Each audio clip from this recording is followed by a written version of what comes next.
سلام ہو تم پر سلام، حبیب خدا تاجدار شفاعت تم پر سلام ہو تم پر سلام، جانے ایمان روح رسالت تم پر سلام ہو تم پر سلام، حبیب خدا تاجدار شفاعت تم پر سلام ہو تم پر سلام،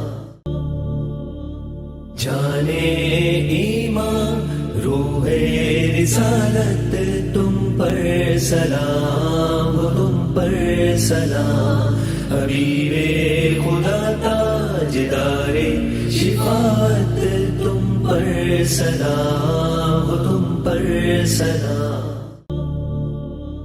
جانے ایمان روح رسالت تم پر سلام ہو تم پر سلام، حبیب خدا تاجدار شفاعت تم پر سلام ہو تم پر سلام،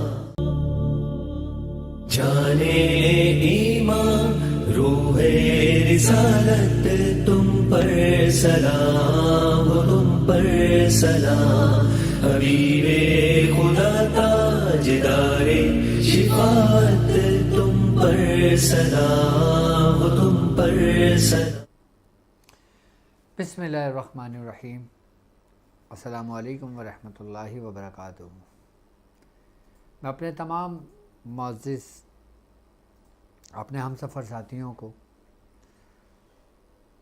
اپنے پیر بھائیوں کو، اپنے تمام مریدوں کو، اپنے تمام شاگردوں کو، اور جو لوگ میرے ساتھ اس روحانی سفر میں شامل ہیں ان تمام لوگوں کو، اور وہ تمام لوگ جو کسی بھی سلاسل سے تعلق رکھتے ہوں، کسی بھی خانوادے سے تعلق رکھتے ہوں، اور کسی بھی ملک سے تعلق رکھتے ہوں، اور وہ تمام لوگ جو میرے ساتھ اس روحانی سفر میں سورہ قریش کا ایک لشکر کا حصہ ہیں اور قدم بقدم شانہ بشانہ میرے ساتھ پہلے دن سے چل رہے ہیں، میں ان تمام لوگوں کو اپنے خاندان قادریہ میں، سلسلہ سہروردیہ میں، چشتیہ، قلندریہ، ابوالعلیہ، جہانگیریہ، حسنیہ، عثمانیہ، تاریکیہ میں، اپنے official YouTube channel doctor Abdul Wajid Shazli اور اپنی آفیشیلی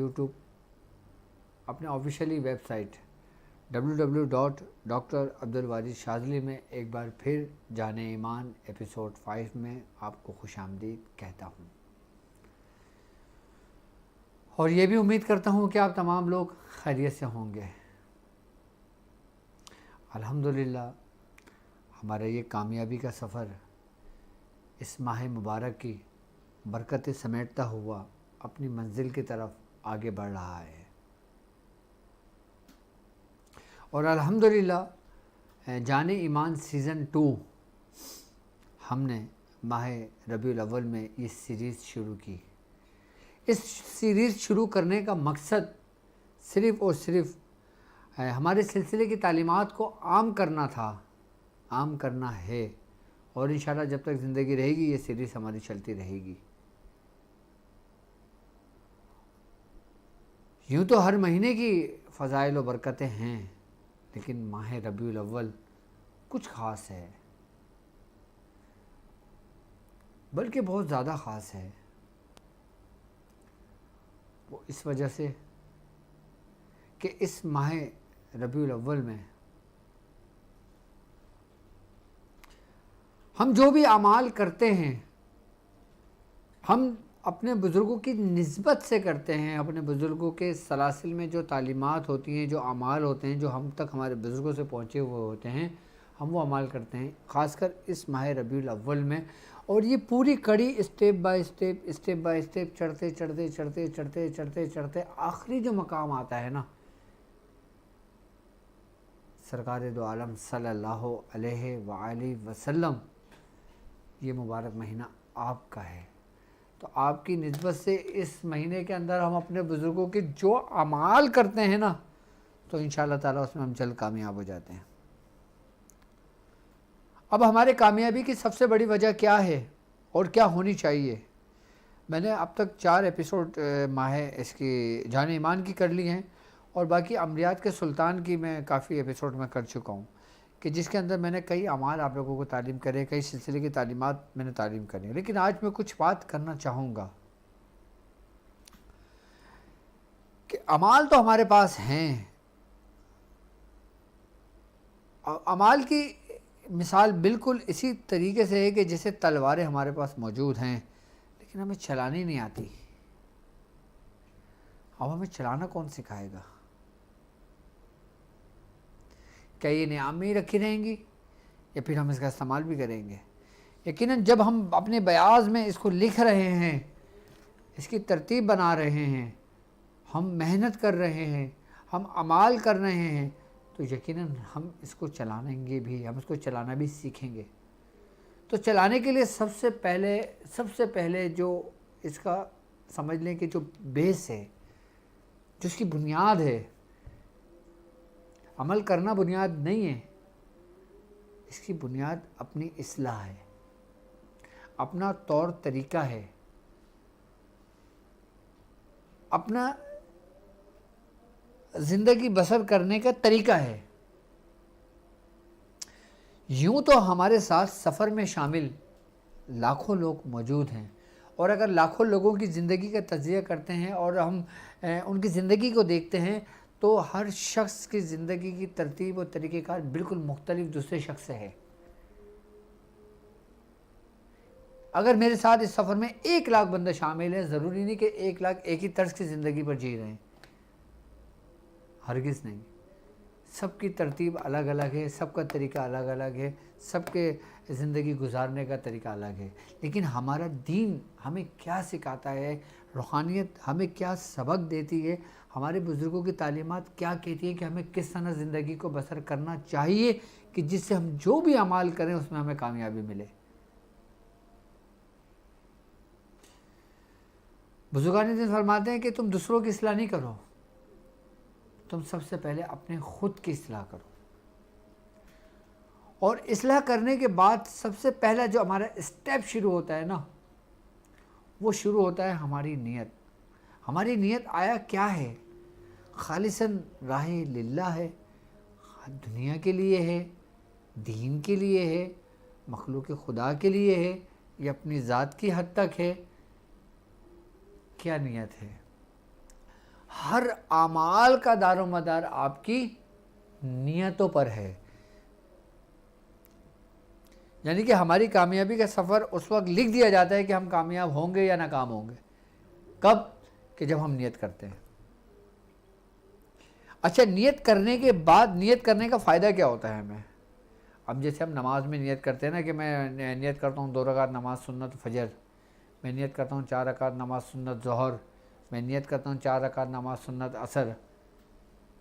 ہم نام لے رہے ہوتے ہیں، نیت کر رہے ہوتے ہیں، ایک ترتیب ہے پوری۔ ہم اگر نیت نہ کریں تو ہماری نماز ہی نہیں ہوگی، چاہے ہم نماز بالکل اسی ترتیب سے پڑھیں، وہی کلمات کی ادائیگی کریں، وہی اتحیات پڑھیں، وہی دعا کریں، وہی سجدے کریں، وہی رکوع کریں، پھر بھی ہماری نماز نہیں ہوگی کہ اگر ہماری نیت نہ ہو۔ بالکل اسی مثال ایسی ہے کہ آپ پورے 40 دن کا چلہ کر لیں، ترتیب باندھ لیں، جتنا چاہے پڑھ لیں، جتنی محنت کر لیں، لیکن اگر آپ کی نیت خالصاً نہیں ہوگی یا کس نیت سے کرنا ہے وہ نہیں ہوگی تو وہ بالکل ایسا ہے کہ جیسے آپ نے بے وضو نماز پڑھی۔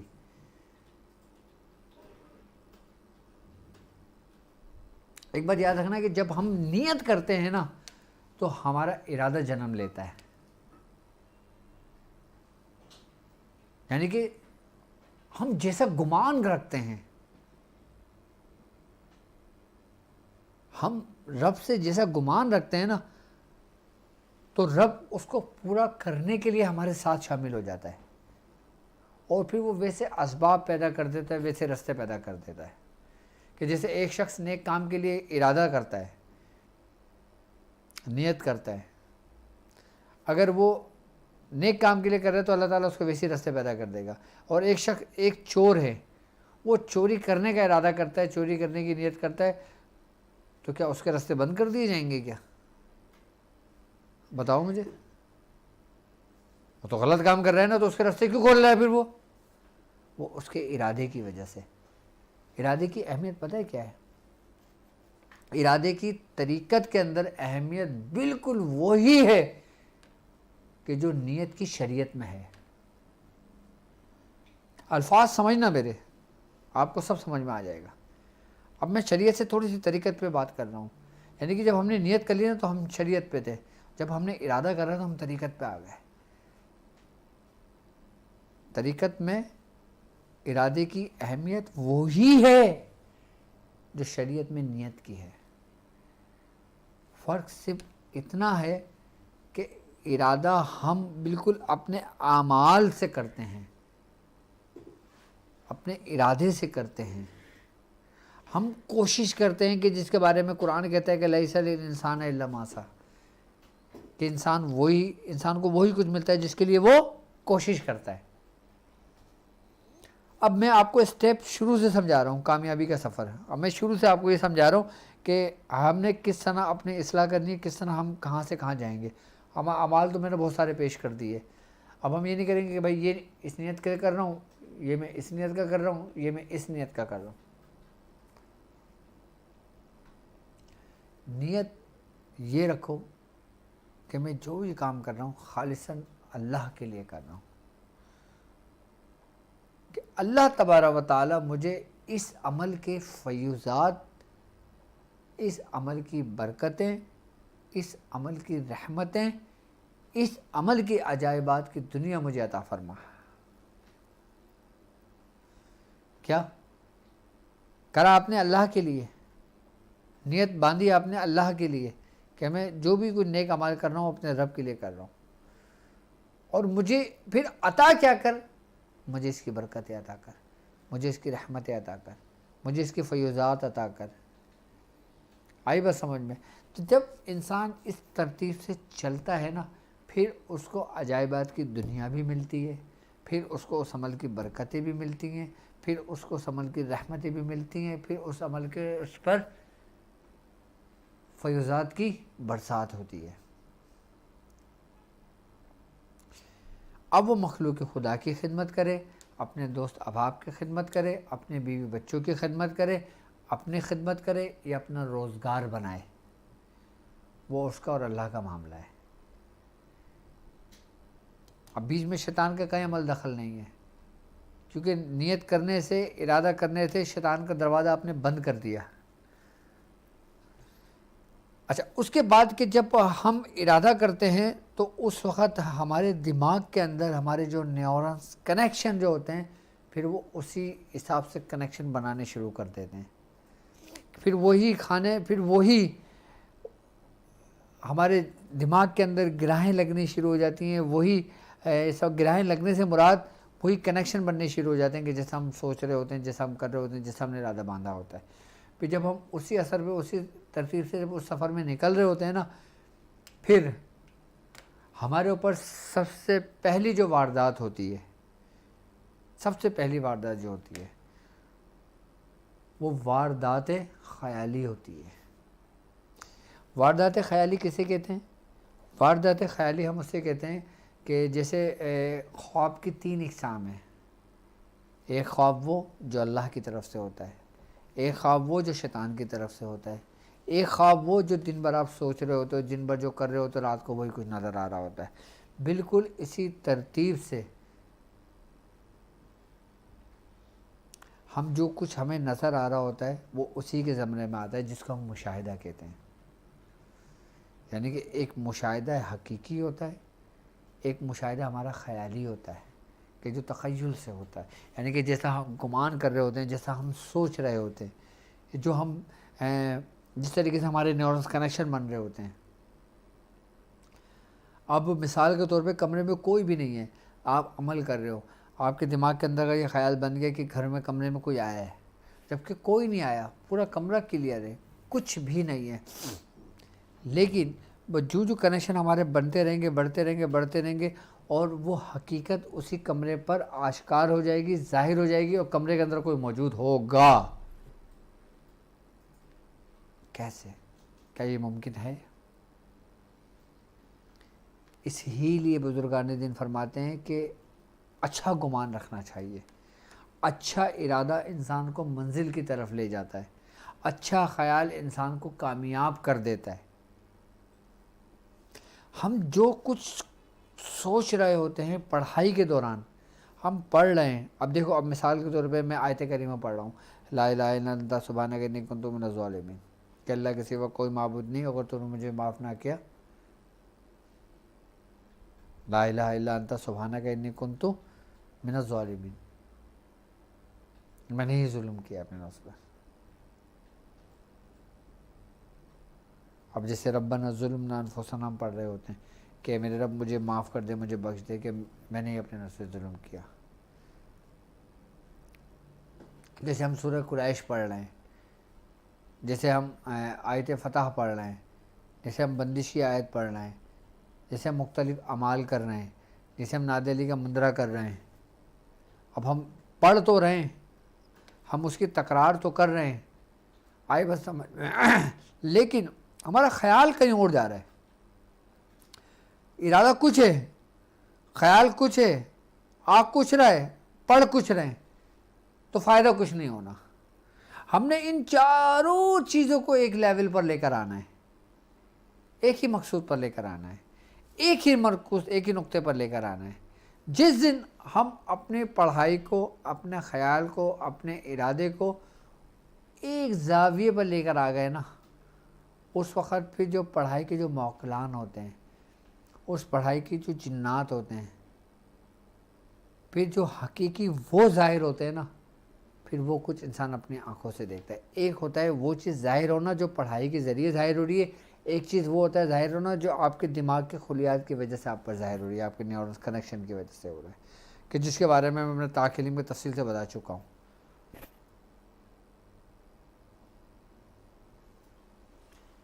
یعنی کہ تصور، کہ انسان کا تصور جیسا قائم ہوتا ہے نا، جس شخص کے لیے، جس ذات کے لیے اور جس کام کے لیے، ہمارے ساتھ پھر ویسے ہی معاملات ہونے لگتے ہیں.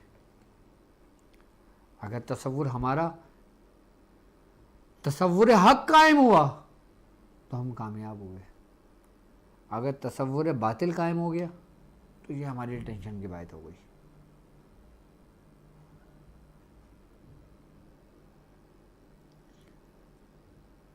ہمارے اندر سب سے بڑی جو قوت موجود ہے نا، کہ جس کو بادشاہ کہا گیا ہے، وہ ہمارا دماغ ہے. اور پھر دماغ میں عقل ہے.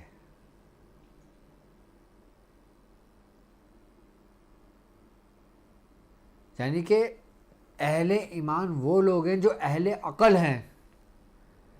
اللہ تبارک و تعالیٰ جب کسی عالم کو گمراہ کرنے کا ارادہ کرتا ہے، یا اللہ تبارک و تعالیٰ جب کسی کو مقصد یہ کہ اس کے اعمال کے عوض جب وہ گمراہ ہوتا ہے، اللہ تو کسی کو بھی گمراہ نہیں کرتا، لیکن جب کوئی انسان اپنے اعمال کی وجہ سے گمراہ ہوتا ہے تو اللہ تبارک و تعالیٰ سب سے پہلے اس کی عقل کو سلب کر لیتا ہے، اس کی عقل کے دروازے بند کر دیتا ہے. کس کے عوض؟ صرف اس کے اعمال کے عوض. کیوں؟ کیونکہ قرآن کہہ رہا ہے نا کہ ثم رددناہ اسفل سافلین الا الذین آمنوا وعملوا الصالحات.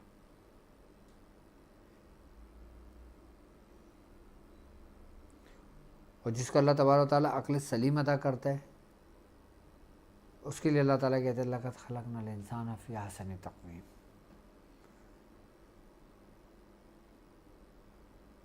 یعنی کہ عقل بھی ایک رزق ہے، کہ اس کے لیے بھی دعائیں کرنی چاہیے. اور اللہ تبارک و تعالیٰ ایسی گمراہی سے محفوظ فرمائے کہ جو ہدایت کے بعد ہو، ایسے علم سے اللہ تعالیٰ محفوظ فرمائے کہ جو انسان کے اندر غرور اور تکبر پیدا کر دے.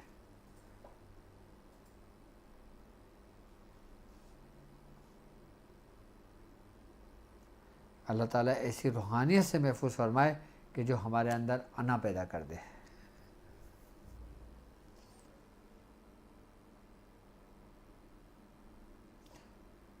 ایک ہوتا ہے ملنا، ایک ہوتا ہے نہ ملنا، ایک ہوتا ہے ملنا اور پھر اس پہ قائم رہنا. ایک کو کچھ بھی نہیں ملا، اس کو تو کوئی ٹینشن ہی نہیں ہے، اور ایک کو ملا، آئی بس سمجھ میں، اور اس کے اندر پھر وہ خطرات ہیں جس کو خطرات نفسانی، خطرات شیطانی اور خطرات رحمانی کہتے ہیں.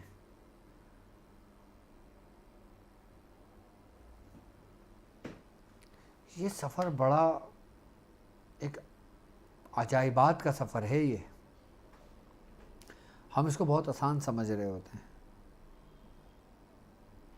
لیکن اصل مقصد یہ ہوتا ہے کہ جب ہم ایک جھنڈ میں ہوتے ہیں نا، ایک ہجوم میں ہوتے ہیں نا، تو ہمیں نقصان بنسبت اکیلے ہونے سے کم ہوتا ہے. ہم تنہا ہیں نا تو ہمیں کوئی بھی آ گھیر لیتا ہے. جب ہم جھنڈ میں ہیں نا تو سامنے والا سوچتا ہے.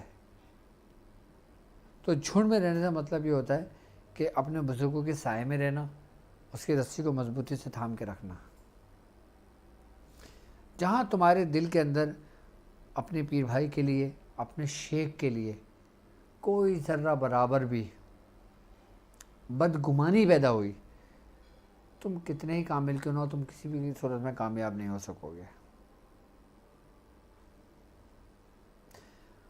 آج کی ٹرانسمیشن یہ سمجھ لو کہ جتنے میں نے اعمال بتائے نا، ان کا اس کو میں نے خالص کلیتاً اگر میں نے اس کو وہ کیا جائے خلاصہ اگر کیا جائے نا، تو میں نے چند لفظوں میں سمیٹ کے آپ کے سامنے پیش کر دیا کہ اگر آپ چاہو کہ تمام اعمال میں آپ کو کامیابی ملے، تمام اعمال کی آپ کو روحانیت ملے، تو آپ کو سب سے پہلے اپنی اصلاح کرنی ہے. اور اپنی اصلاح کرنے کے لیے اپنے اندر سے جو خصائل رذیلہ ہے نا، اس کو دور کرنا ہے. یعنی کہ بری عادتیں، بری عادتیں میں جیسے برے کام کرنا، بے حیائی کرنا، جھوٹ بولنا، دھوکہ دینا، اپنے اندر سے ان عادتوں کو ختم کریں.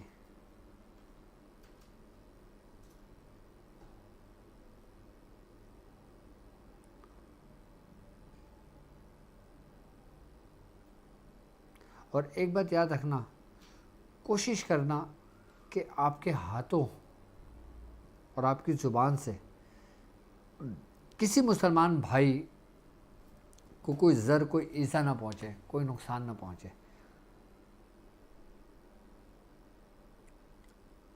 اب ہم خود کو تو پارسا سمجھ رہے ہوتے ہیں، لیکن اعمال ہمارے یہ ہوتے ہیں کہ ہمارا اپنے گھر والوں سے بات کرنے کا طریقہ ٹھیک نہیں ہوتا. ہم دنیا کی تو اصلاح کر رہے ہوتے ہیں، افسوس کہ ہم اپنے گھر کی اصلاح کچھ نہیں کر پاتے. تو بہتر کہ اخلاق سب سے اچھا ہے. اپنے اندر عاجزی پیدا کرنا، اپنے اندر یہ سب کچھ پانے کے بعد بھی، تمام اعمال پانے کے بعد بھی، اس میں کامیابی ہونے کے بعد بھی اپنے اندر عاجزی لے کر آنا. کیونکہ جس درخت کے اندر پھل لگ جاتے ہیں وہ درخت جھک جاتا ہے، اور جس درخت کے اندر پھل لگ جاتے ہیں نا، پھر دنیا اس کے قریب آتی ہے پھل کھانے کے لیے. اور جب پھل ختم ہو جاتے ہیں نا، پھر دنیا آتی ہے دھوپ سے بچنے کے لیے، اس کے سائے میں بیٹھنے کے لیے. پھر پرندے اس میں اپنا گھونسلہ بناتے ہیں. اور جو اکڑ کے کھڑا ہوتا ہے نا درخت، اس کے اندر نہ تو کوئی پھل ہوتا ہے، نہ وہ سایہ دار ہوتا ہے. سب کچھ پا کر بھی اپنی جستجو ختم نہ کرنا. اس رستے کے اندر مجھے ایک شعر بہت پسند ہے، وہ ہمارے سلسلے کے ایک بزرگ ہیں، وہ فرماتے ہیں کہ اے جذبہ دل گر میں چاہوں ہر چیز مقابل آ جائے، منزل کے لیے 2 گام چلوں سامنے منزل آ جائے. بڑی کمال کی غزل لکھی تھی آپ نے، اب ہمارے سلسلے کے بزرگ ہیں کہ جذبہ دل گر میں چاہوں ہر چیز مقابل آ جائے، منزل کے لیے 2 گام چلوں اور سامنے منزل آ جائے.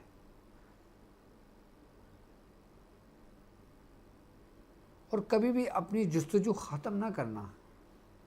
اے رہبر کامل چلنے کو تیار تو ہوں پر یاد رہے اس وقت مجھے بھٹکا دینا جب سامنے منزل آ جائے. یعنی کہ ایک عمل پہ قناعت نہیں کرنا, یہ پوری بیاس پر قناعت نہیں کرنا, اور جستجو میں رہنا, اور طلب میں رہنا. یہ ایک ایسا سمندر ہے کہ اس میں اگر آپ اپنے شیخ کو بولو گے نا اور تو وہ آتا رہے گا. جہاں تم نے بولا بس وہیں آپ ختم.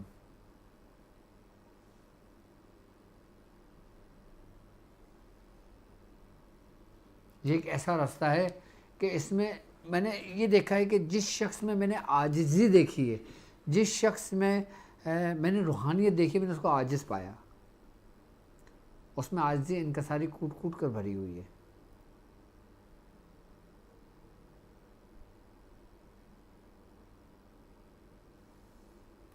تو بہتر کیا ہے کہ اپنے اندر وہ عادتیں اپناؤ جو ہمارے بزرگوں کی ہیں, جو ہمارے پیر و مرشد کی ہیں, جو ہمارے والد محترم کی ہیں, جو ہمارے سلاسل کے بزرگوں کی ہیں.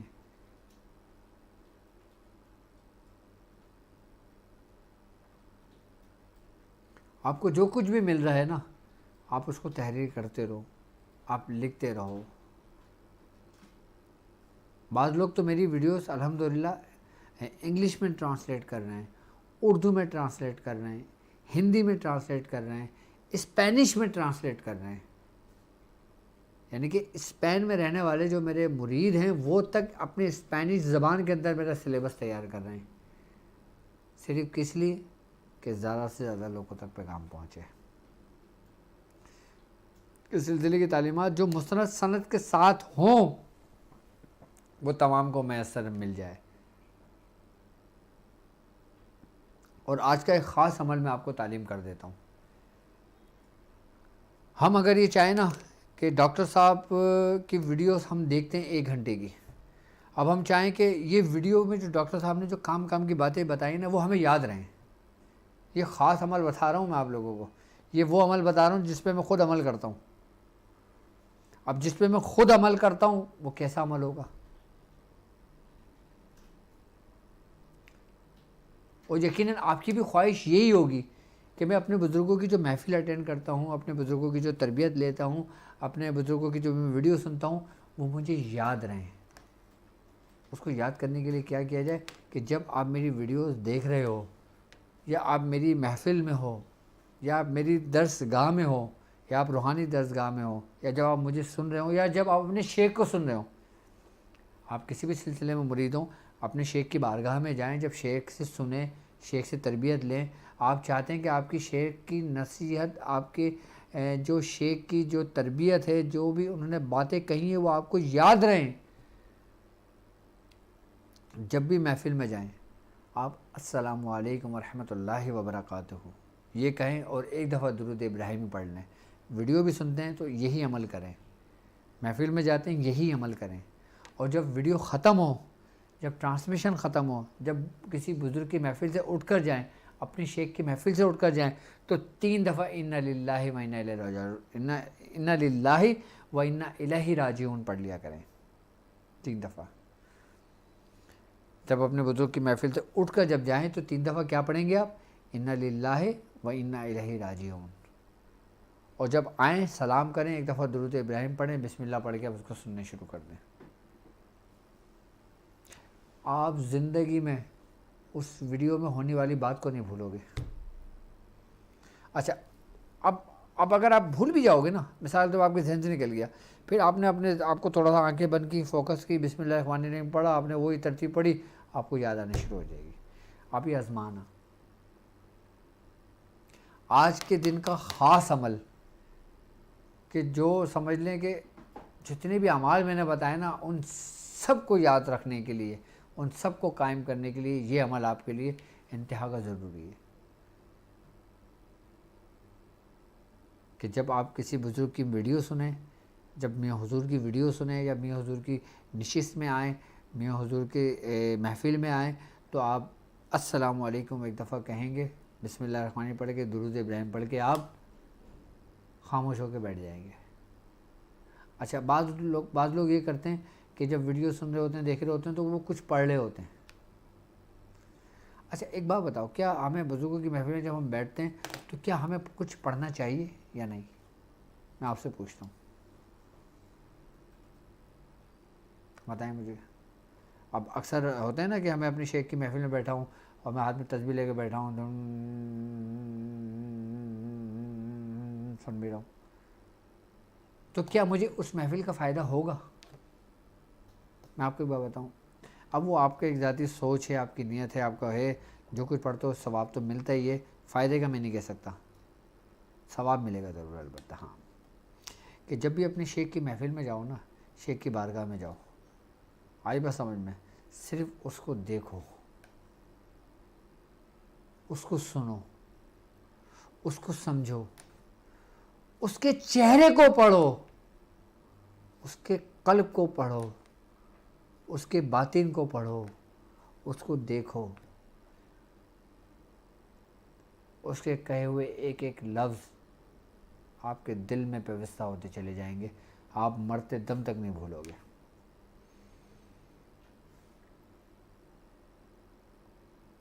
کہ جب ہم تربیتی نشست میں میاں حضور کے ساتھ بیٹھے ہوتے تھے, جب ہم بیٹھتے تھے, میاں بات کر رہے ہوتے تھے, ہمارے شیخ بات کر رہے ہوتے تھے, ہم کچھ نہیں پڑھتے تھے, ہم صرف ان کو دیکھتے تھے, ہم ان کو سنتے تھے بس. جب وہاں سے اٹھے اس کے بعد پھر ہم جو چاہے پڑھیں, ہمارا ذاتی مسئلہ ہے. میں آپ کو بڑے پوائنٹ کی بات بتا رہا ہوں. میں یہ بات کہ جب آپ کسی کو سنو نا, چاہے ٹرانسمیشن کی صورت میں سنو, لیکچر کی صورت میں سنو, ویڈیو کی صورت میں سنو, یا پھر اس کو بنفس نفیس سنو, صرف اس کو سنو, اس کو دیکھو, اس کو سمجھو, پڑھو اس وقت اپنا سبق نہیں کچھ بھی, کیونکہ لکھا اسی کتاب میں جاتا ہے جو کتاب خالی ہوتی ہے. اور جب آپ اپنے برتن کو خالی کر کے اپنے بزرگوں کے پاس جاتے ہو نا, تو وہ برتن بھر کے بھیجتے ہیں, اور جو بزرگ اپنی مرضی سے برتن بھرتے ہیں نا, پھر وہ کبھی خالی نہیں ہوتا. اب یہاں لوگ بیٹھے ہوتے ہیں آلتی پالتی مار کے, ہاتھ میں تسبیح ہوتی ہے, ٹک ٹک ٹک ٹک ٹک ٹک ٹک ٹک چل رہے ہوتے ہیں, جی میاں, جی میاں, جی میاں, اچھا میاں یہ کیسے ہوگا اس طریقے سے. تو اب میں ایک طریقہ کار بتا رہا ہوں, ایک ترتیب بتا رہا ہوں, میں ایک آداب ہوتے ہیں محفل میں بیٹھنے کے.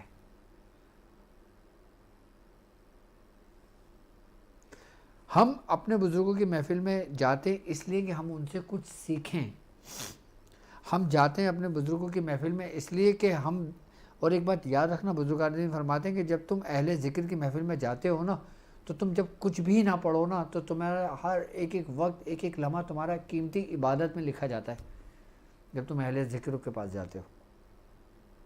اور اولیاء اللہ کی جب محفل میں بیٹھتے ہیں نا ہم, تو ہم جتنی دیر بیٹھے ہوں گے نا, اتنی دیر ہم عبادت میں ہمارا وقت شمار ہوگا.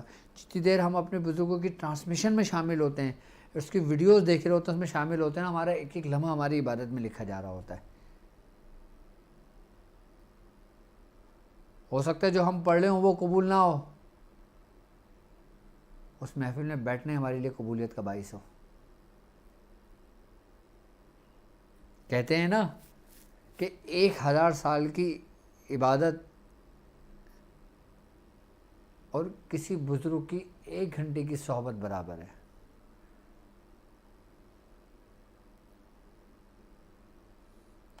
یعنی کہ آپ 1000 سال تک کتابیں ہی پڑھتے رہیں, اور آپ ایک لمحے اپنے کسی بزرگ کی صحبت میں بیٹھ جائیں, وہ 1000 سال کتابیں پڑھنے سے بہتر ہوگا آپ کا اس بزرگ کی صحبت میں بیٹھنا. ایک لمحہ, وہ ایک لمحہ غالب آ جائے گا کس پر؟ 1000 سال پر. تو بزرگوں کی محفل کو کیا مقام حاصل ہے,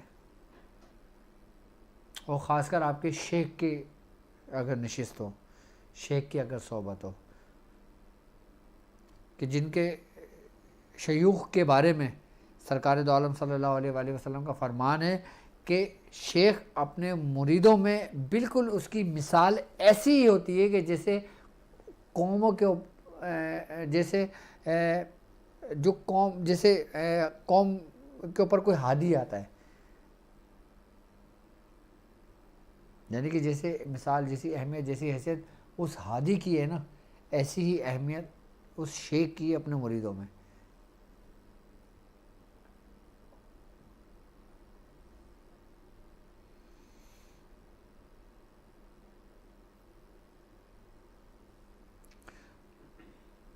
اسی لیے فرمایا گیا ہے کہ جو چپ رہا، جو خاموش رہا، جس نے صرف سنا، دیکھا، سمجھا، سیکھا، وہ کامیاب ہوا.